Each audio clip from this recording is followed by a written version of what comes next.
Welcome to war stories. Hi folks, ఇంకొక కొత్త horror స్టోరీతో నేను మీ ముందుకు వచ్చేసాను. ఈ స్టోరీ చాలా ఇంట్రెస్టింగ్గా ఉంటుంది. సో వీడియో మొత్తం చూసి మీకు నచ్చితే వీడియోని లైక్ చేసి మా ఛానల్ని సబ్స్క్రైబ్ చేసుకొని పక్కనున్న బెల్ సింబల్ని యాక్టివేట్ చేసుకోండి. సో ఇక లేట్ చేయకుండా స్టోరీలోకి వెళ్ళిపోదాం. రే మామ, నేను చెప్పేది జాగ్రత్తగా వినండి, లేదంటే మీ ప్రాణాలకే ప్రమాదం. రే యాక్టింగ్ ఆపి అసలు విషయం చెప్పరా. సరిగ్గా 1 గంట అప్పుడు బయట నుంచి ఒకరు తలుపు కొడతారు. తర్వాత తీయగా ఉండే అమ్మాయి గొంతుతో పిలుస్తారు. తొందరపడి ఎవ్వరూ తలుపు తీయకండి, ఎందుకంటే మీరు తలుపు తీసినా మీకు ఎవ్వరూ కనబడరు సరికదా. మీరు పూర్తిగా బయట ఉన్న వారి వశం అవుతారు. రే మామా మామా, ఎవర్రా? దెయ్యం. దెయ్యం? అవును దెయ్యమే. అయితే జాగ్రత్తగా నేను చెప్పేది వినండి. ఎదిరింట్లో ఉన్న ఒక అమ్మాయి ఉరివేసుకుని చనిపోయింది. కారణం ఏమిటో తెలుసా? ఆ అమ్మాయిని నేను ప్రేమించి పెళ్లి చేసుకుంటానని చెప్పి ఆ అమ్మాయిని రోజు ఎంజాయ్ చేసేవాడిని. ఒకరోజు ఆ అమ్మాయి ప్రెగ్నెంట్ అయ్యానని చెప్పింది. కానీ నాకు ఆ అమ్మాయిని పెళ్లి చేసుకోవడం ఇష్టం లేదు. అందుకే ఆ అమ్మాయిని పెళ్లి చేసుకోవడం కుదరదని అవమానించి పంపించాను. ఆ తెల్లవారుజామున తెలిసింది ఆ అమ్మాయి 1 గంటలకు వేసుకొని చనిపోయిందని. నేను చాలా కంగారు పడుతూ వెళ్ళి ఆ అమ్మాయిని చూశాను. మామ, అప్పుడు ఆ అమ్మాయి కళ్ళు తెరిచి నన్నే చూస్తున్నట్లుగా ఉంది. అంతే, ఒక్కసారిగా నా వెన్నులో వణుకు పుట్టి నాకు తెలియకుండానే నా పాయింట్లో పూసేశాను. అది మొదలు పగలైనా రాత్రైనా రోజు నాకు ఆ అమ్మాయే గుర్తొచ్చి 105 జ్వరం వచ్చినట్లుగా ఉండేది. ఇదంతా ఒకవైపు అయితే మరోవైపు అర్ధరాత్రి 1 గంట సమయంలో తలుపులు కొడుతూ పిలిచేది. నేను భయంతో తీయకుండా ఉంటే, రే నేను వచ్చిందే నీకోసమైతే తలుపు తీయవేంటిరా అనేది మామ. అంతే, ఆ క్షణం నుంచి ఈ క్షణం వరకు ఈ ఇంట్లో పడుకోలేదు మామ. ఎక్కడో బస్టాప్లో, అది కూడా పోలీసులు కొట్టకుండా జనాలు తిట్టకుండా ఉండే బస్టాప్ ఎత్తుక్కుని మధ్యాహ్నం పడుకునేవాడిని.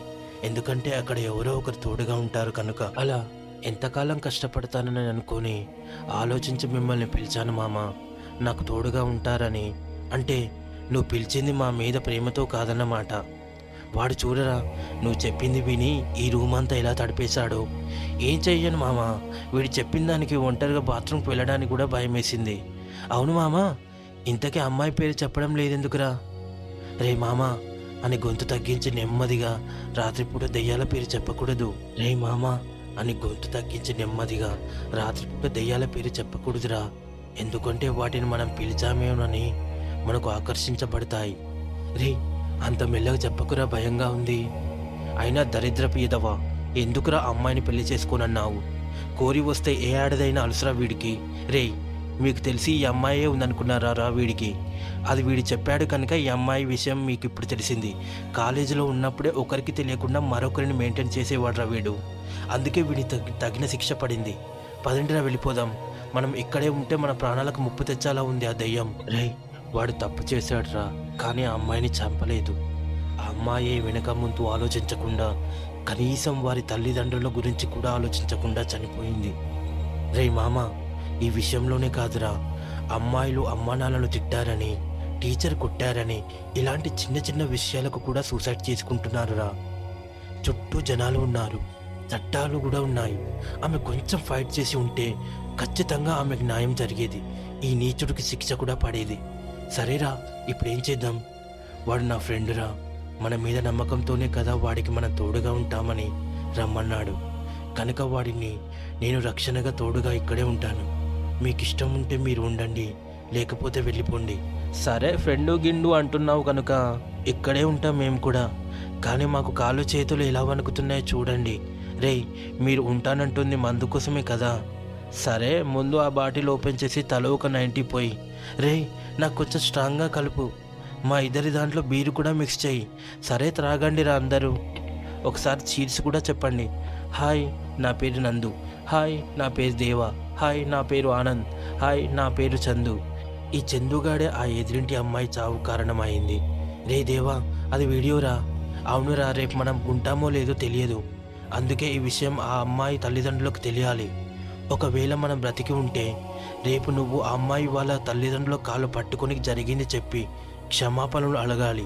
అది కూడా వారు క్షమించేంత వరకు వాళ్ళ కాళ్ళు విడిచిపెట్టకూడదు. రే మామ, ప్రస్తుతానికి వాడిని వదిలేయిరా. కావాలంటే రేపు వాడిని 4 తన్ని చెప్పు. ఇప్పుడు మాత్రం ప్రశాంతంగా మందుకొట్టు. అసలే 2 పుల్లు తెప్పించాం, బిర్యానీ కూడా వేడిగా ఉంది కనుక ఇక మొదలు పెడదాం అని 4 పుల్లుగా తాగి పడుకున్నారు. ఉన్నట్టుండి తలుపులు కొడుతున్న శబ్దం పెద్దగా వినిపించడంతో 4 నిద్రలోంచి ఉలిక్కిపడి లేచారు. సరిగ్గా అప్పుడే బయట నుంచి ఓ 10 కుక్కలు ఏడుస్తున్నట్లుగా ఉండడంతో 4 మొహాల్లో చెమటలు పట్టి 0 డిగ్రీల ఉష్ణోగ్రతలో బిగుసుకుపోయి వణుకుతున్నట్లుగా వణుకుతున్నారు ఆ 4. ఇంతలో బయట నుంచి, చందు తలుపు తీయవా, నేను వచ్చాను.